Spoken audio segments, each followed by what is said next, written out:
एक बार फिर से मेरे YouTube चैनल पर आपका हार्दिक अभिनंदन करता हूँ। माँ भगवती की कृपा आप पर बनी रहे, इसी प्रार्थना के साथ आज की वीडियो की शुरुआत करते हैं।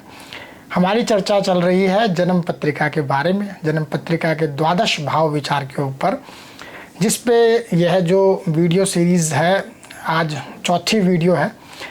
इसमें हम जानेंगे जन्म पत्रिका के चतुर्थ भाव, जिसको मातृसुख भाव या सुख भाव भी कहते हैं। माता के बारे में प्रायः प्रधानतया माता के बारे में और सुख के बारे में विचार करते हैं, परंतु यह घर सिर्फ इतने विषय के लिए ही नहीं होता। गहनता से देख के पता चलता है कि इससे कुछ और भी गहरी बातें जीवन के बारे में जो इस घर से जानी जा सकती है। वो कौन कौन सी है? उसमें है जैसे मातृ सुख दुख, पशुपालन, वाहन, कृषि कर्म, ये खेती कर पाएंगे नहीं कर पाएंगे, कैसा मतलब आपका उससे संबंध में रह रहा है, ज़मीन जायदाद, नव निर्माण, कुछ जो है नए निर्माण से संबंधित, मनोवृत्ति, आपका मन कैसा है वह भी इस घर से पता लगता है। मानसिक सुख दुख आपको जो है किस प्रकार का रहेगा वह इस घर से देख सकते हैं। घर के जो है सुख उपभोग, रहन सहन, कैसा आपका घर रहने वाला, लग्जरी घर रहने वाला, छोटा घर रहने वाला है या छोटा हो बड़ा हो, कैसा मतलब उसको आप मेंटेन कैसा करते हो वह इस घर से देखा जाता है। आपका हृदय, आपका दिल कैसा है, मतलब उसके अंदर प्रेम है या सिर्फ जो है घृणा है या क्या है, मतलब जो भी स्थिति है मन की, अधिक भाव कौन सा वह भी इस घर से विचार किया जाता है। वैभव कैसा है आपका, और संस्कार, दीक्षा, फेफड़ों का विचार भी इस घर से करते हैं। साथ में नैतिक चरित्र कैसे रहने वाला है, आपकी प्रवृत्तियां कैसी है, और पिता के संस्कार के बारे में भी इस घर से जाना जा सकता है। अब पाराशर ऋषि जी क्या कहते हैं अपने ग्रंथ में, सुखे शे सुख भाव अस्ते लग्ने शे तद गतो पिवा शुभ दृष्टे च जातस्य पूर्णम गृह सुखम वदेत। अर्थात चतुर्थ भाव का स्वामी चतुर्थ भाव में हो, लग्न का स्वामी भी सुख भाव में हो और शुभ ग्रह के द्वारा दृष्ट हो, मतलब देखा जाता हो, तो जातक को आलीशान घर व सभी प्रकार के उत्तम सुखों की प्राप्ति होती है। अब यहाँ देखिए, संसार में तो बहुत से प्रसिद्ध लोग हैं, उनमें बहुतों को मतलब सुख तो प्राप्त होता ही है, ये तो एक सामान्य बात है। अब पर उन सब में अगर हम समझेंगे अच्छा कौन ऐसा सुखी व्यक्ति होगा, एक सामान्य बात कह रहा हूँ, बाकी सबके मन अलग अलग तरह से कार्य कर सकते हैं, तो मुझे लगा किसको चलो ऐसा सुख प्राप्त हुआ होगा। अभी के संदर्भ में हम पढ़ रहे हैं तो अभी के हिसाब से देख लेते हैं। तो पिछले कुछ वर्षों में मुझे लगा शायद इनमें सबसे उल्लेखनीय व्यक्ति जो हैं बिल गेट्स उनमें से एक होंगे। वैसे तो अभी जो एलन मस्क है, जॉफ बेजोस रहे हैं। बिल गेट्स जी की कुंडली में क्या है कि इनका चतुर्थ भाव का स्वामी बुध अपनी उच्च राशि में बैठा हुआ है। और आपको पता होगा जो ज्योतिष के विद्यार्थी हैं कि किसी ग्रह का अपनी उच्च राशि में बैठे होने का कितना और अधिक फल लग जाता है। एक तो सामान्य, एक उससे ऊपर, एक उससे भी ऊपर, एकदम टॉप लेवल का जो है फल प्राप्त होता है। अब देखिए इनका बैठा हुआ है और ये लग्न का भी स्वामी है, और उस पर देखिए दशम भाव में बैठे शुभ ग्रह चंद्रमा की भी पूर्ण दृष्टि है। तो देखिए पाराशरी योग यहाँ पूर्णतया घटित हो गया। अब इस योग से उनके जीवन में कितना ठाट बाट रहा होगा वो तो लगभग सभी को पता है। तो ये तो हो गए चतुर्थ भाव के बारे में। अब हम इसके ज्योतिषीय प्रभाव को थोड़ा और विस्तार से समझेंगे, जैसे कि चतुर्थ भाव का स्वामी के 12 भाव में बैठने का क्या प्रभाव रहता है, उसी पे हमारी विशेष चर्चा चल भी रही है पूरी सीरीज में। तो देखिए वैसे तो यह विषय काफ़ी बड़ा है, परंतु समय की सीमा को ध्यान में रखते हुए हम संक्षेप में सार को समझने का प्रयास करेंगे। कभी कभी मेरी जो मैं पढ़ता हूँ लिखता हूँ वो कभी कभी थोड़ी सी कभी किसी को क्लिष्ट लग जाती है कि बहुत ज़्यादा शुद्ध हिंदी हो जा रही है, पर क्या करें, वो एक बात को जो है सार में समझाने का प्रयास में मतलब ऐसा हो जाता है। तो सबसे पहले बात करते हैं इसमें चतुर्थ भाव के जो स्वामी अगर ये लग्न में बैठे तो क्या होता है। अभी फोर्थ हाउस का जो प्लेनेट है फर्स्ट हाउस में हो गया तो क्या हो गया, ऐसा होने पे जातक माता पिता और पुत्र से प्रेम करने वाला, वह माता पिता के द्वारा प्रसिद्धि प्राप्त करता है। अभी देखिए ये क्या है, अभी सबके अपने कर्म भी होते हैं, पर ऐसा कौन है जिसको मतलब माता पिता के द्वारा ही जो है प्रसिद्धि प्राप्त हो रही है।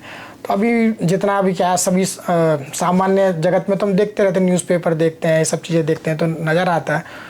तो मुझे एक नाम ऐसा लगा फरदीन खान या ऐसे और कुछ हो सकते हैं, क्योंकि उनका अपना करियर उतना अच्छा नहीं रह पाया, किसी कारणों से होगा नहीं रह पाया, तो फरदीन खान की कुंडली में देखा बिल्कुल ऐसा योग बनता है। देखिए आप इनकी कुंडली, अब देखिए इनका चतुर्थ भाव का स्वामी शुक्र लग्न में बैठा हुआ है, तो निश्चित रूप से ये बड़े, इनके पिता बड़े एक्टर थे, उनके वजह से ही इनका नाम रहा, इनको इंडस्ट्री में ब्रेक भी मिला, पर आगे नहीं बढ़ पाए। पर ये तो है कि हाँ इनको लोग जानते, कुछ फिल्में इन्होंने अच्छी अच्छी फिल्में करी भी, तो उनको जो है उन अपने माता पिता के प्रभाव से ही कहेंगे कि हाँ ये योग इन पे सटीक जो है यहाँ पे घटित हुआ और इनके जीवन में उस प्रकार का उनको लाभ भी मिला।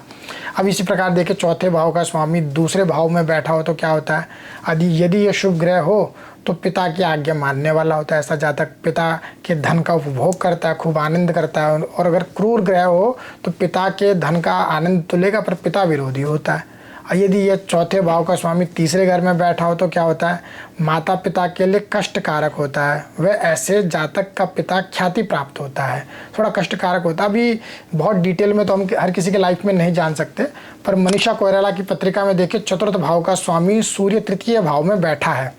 अभी जितना मैंने न्यूज़ में देखा उसमें समझा तो इनका क्या है, लगभग मेरे ख्याल से एक इंटरव्यू कभी देख रहा था इनका, मैंने वेरीफाई नहीं करा जाकर के कितने एग्जैक्ट नंबर है, पर उन्होंने उसमें था कि इनके फैमिली से ही बिलोंग करते हैं जो नेपाल के 2-3 प्रधानमंत्री बने हैं। तो अब जब परिवार के चाचा या जो भी है, अगर इस प्रकार के रिश्तेदार 2-3 नज़दीकी रिश्तेदार 2-3 प्रधानमंत्री इनके घर से रहे तो पिता भी कहीं ना कहीं बड़े पद पे होंगे, तो बिल्कुल ख्याति प्राप्त हुए। तो ये योग देखिए इनकी पत्रिका में घटित हो रहा है। अब इसी प्रकार देखिए चौथे भाव का स्वामी चौथे भाव में बैठा हो तो जातक पिता के सहयोग से विख्यात, सुखी और कोषपति होता है, पिता के सहयोग से। अभी ये योग जो है अभिनेता सनी देओल की कुंडली में है, यहाँ पे क्या पिता का सहयोग तो कहीं ना कहीं रहा होगा ब्रेक थ्रू दिलाने में, और आगे जो है किसी प्रकार का कोई इनको ऐसा कोई हुआ नहीं, बाकी अपने भी ग्रह रहे, अपने भी कर्म रहे, पर ये योग यहाँ पे घटित हो रहा है इन पे, इनमें। और उसमें देखिए क्या है, फरदीन खान की कुंडली और ये सनी देओल की कुंडली में जो है और भी कुछ कारक हैं कि भाई कौन जैसे सक्सेसफुल हुआ, कौन नहीं हुआ, ये अलग अलग स्थिति है। आगे मैं एक उदाहरण से और समझाऊंगा इसको, आपको विषय ज़्यादा बढ़ ना जाए इसलिए आगे के उदाहरण से समझाना सही रहेगा। अभी देखिए इसी प्रकार चौथे भाव का जो स्वामी है पांचवें भाव में बैठा हो तो क्या होता है, पिता व पुत्रों के लिए सौभाग्यशाली होता है। और छठे भाव में हो तो जातक पिता के धन को बर्बाद करने वाला होता है। जो उदाहरण के लिए मैं कह रहा था कि जैसे इससे पहले हम जब धन भाव के बारे में समझ रहे थे तो उसमें क्या था कि दोनों की कुंडली में, अनिल अंबानी मुकेश अंबानी की कुंडली में कौन सा योग था, पैतृक धन प्राप्ति का योग था। फिर हमने देखा, फिर मुझे भी अपने आप ही एक कौतूहल आया कि चलो मिल तो दोनों को गया पर एक पे रह गया, एक पे बर्बाद हो गया। अब देखिए वो यहाँ पे है कि छठे भाव में हो तो क्या होता है, पिता के धन को बर्बाद करने वाला होता है। अभी गहराई से तो हम नहीं जानते किसी का क्या कितना रहा, पहले ही लॉस में चल रहे थे या बाद में इतना ज़्यादा लॉस हुए, पर ये तो है कि हाँ जो भी इनको धीरू भाई अंबानी ने जितना भी धन इनको पैतृक रूप से मिला वो कहीं ना कहीं से बर्बाद हो गया।